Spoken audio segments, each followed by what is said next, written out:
आखिरी सेगमेंट पे पहुंच चुके हैं और इसीलिए एक सीधा सीधा सवाल चारों मेहमानों से जो अलग अलग पार्टी से बिलोंग करते हैं सदन में। सर, आपको भी जाना है, आपकी पार्टी को जाना है अगर आपको नहीं जाना है। सुधांशु त्रिवेदी जी, आपके दो साथी जो यहाँ बैठे हैं, या मेरे ख्याल से तीनों ये कह रहे हैं कि प्राइमरी जिम्मेदारी आपकी है कि आप सदन चलाए, चूंकि सरकार में है। चलिए मान लेते हैं इस बात को। क्या ये 3 दिन प्रोडक्टिव होंगे? देखिए, मैं बिल्कुल सूक्ष्म में 2 वाक्यों में कहूंगा कि ये जो कुछ भी समस्या आई है, ये क्यों आ रही है। जैसे लोग कहते हैं ना, कांग्रेस कहती थी सरकार चलाना हमें ही आता है। दुर्भाग्य ये है कि लंबे समय तक आप सरकार में रहें पर विपक्ष में नहीं रहे, इसलिए जिम्मेदार विपक्ष के रूप में व्यवहार करना नहीं आता है। जिस दिन आप वो सीख लेंगे, सदन बहुत सकारात्मक हो जाएगा। वो जो दुष्यंत कुमार का शेर है, उसकी लाइन उलट कर आप पे लागू होती है कि कोई सूरत बदलना मेरा मकसद नहीं था, मेरा मकसद है हर कदम पे हंगामा खड़ा होना चाहिए। सप्रा साहब।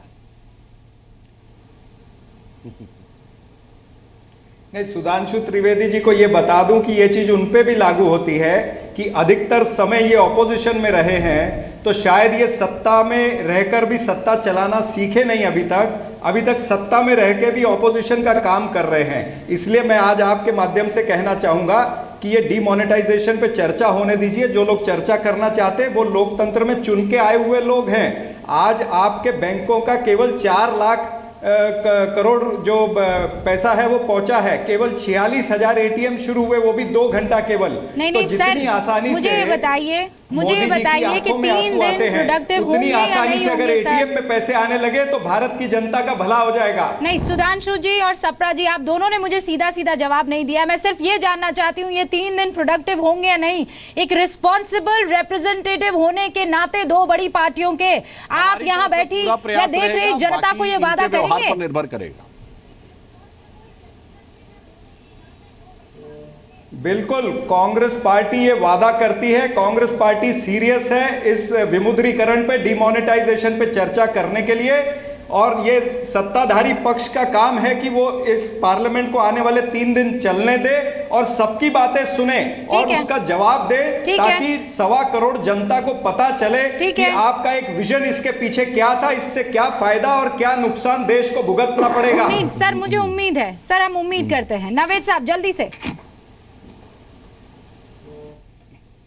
देखिए, रफीकुल मुल्क हिंदुस्तान जनाब मुलायम सिंह यादव साहब हमेशा इस पक्ष में रहे हैं कि सदन जो है वो चले।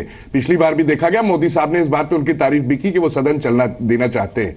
तो चर्चा हो, और चर्चा हो, कुछ उसकी चीज निकल के आए, मोदी जी भी उसमें रहे, जवाब दें। देखिए, ऐसा है, काम अच्छा था लेकिन जल्दबाजी में हुआ, ये हम लोग पहले भी कह चुके हैं, अभी भी मानते हैं। दरअसल चीज ये थी कि सुपर हीरो बनने के चक्कर में, जैसे कि सुपरमैन, स्पाइडरमैन और बैटमैन, उसी तरह मोदी मैन बनने की एक कोशिश की गई। एक शतरंज की एक बिसात अच्छी बिछाई, लेकिन चाल जरा जल्दबाजी में चल गए मोदी साहब, जिससे देश को बहुत परेशानी हो गई, तकलीफ हो गई। और आप सुपरमैन और स्पाइडरमैन में सारे मोहरे उल्टे हुए दिखाई पड़ रहे हैं। नहीं सर, एक सेकंड, मेरा बहुत सीधा सा सवाल है। मृत्युंजय झा साहब, हुजूर माफ कीजिएगा, तिवारी साहब। हाँ,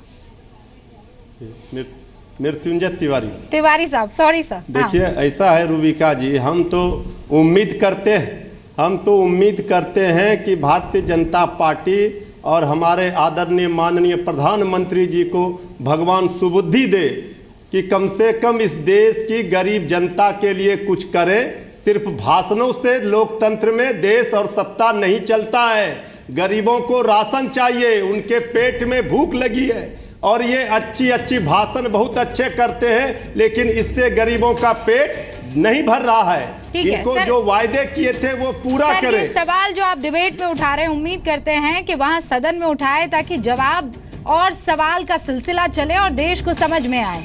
एक दूसरे के ऊपर आप आरोप प्रत्यारोप ना लगा के एक सदन चलने की अपनी गरिमा, अपनी मर्यादा में सामने एक वानगी रखे, ताकि देश को समझ में आए कि चल क्या रहा है। 3 दिन बचे हैं, बस 3 दिन।